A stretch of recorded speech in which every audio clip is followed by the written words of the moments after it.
Welcome back to my channel. তো আজকের এই ভিডিওটা যদি তোমাদের ভালো লেগে থাকে তাহলে সাবস্ক্রাইব, লাইক, কমেন্ট, সাবস্ক্রাইব করে দিও।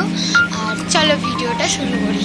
তো এখানে হচ্ছে বেগুন, এখানে বেগুন কাটা হয়ে গেছে, তারপরে আলু কাটবে। ততক্ষণ আমরা ওয়েট করি। আলু কাটছে। আর এখানে দেখো এখানে কি কি মশলা দেবে। এখানে লঙ্কা আছে, তেজপাতা আছে আর জিরে আছে। তো দেখি একটু জলের মধ্যে এই লঙ্কাটায় সেদ্ধ করে নেওয়া হবে। কড়াইটা এখন গরম হচ্ছে, তো এখন সর্ষের তেল দেবে।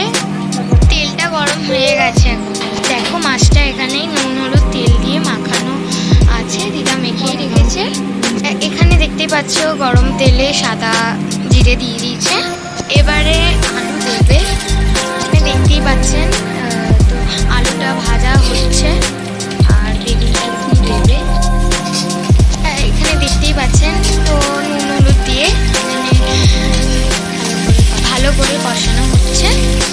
এখানে দেখেই নিয়েছো কি কি মশলা লাগবে, মশলাটা দিয়েছে। মশলাটা দিয়ে এখন এখানে ভালো করে কষানো হচ্ছে। এখানে দেখতেই পাচ্ছ কষানো হয়ে গেলে মাছটা দেবে। দেখতেই পাচ্ছ রান্নাটা একটু অন্য টাইপের আর হেভি টেস্টি হবে। যেহেতু দিদার হাতে রান্নার বলে কথা, ভীষণ টেস্টি। কড়াই ধরে এখন একটু ঝাঁকিয়ে নিতে হবে।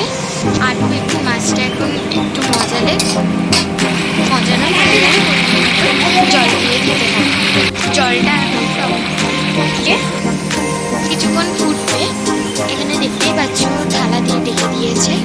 মাছটা এখন হচ্ছে, দেখতেই পাচ্ছেন হ্যাঁ হয়ে গেছে।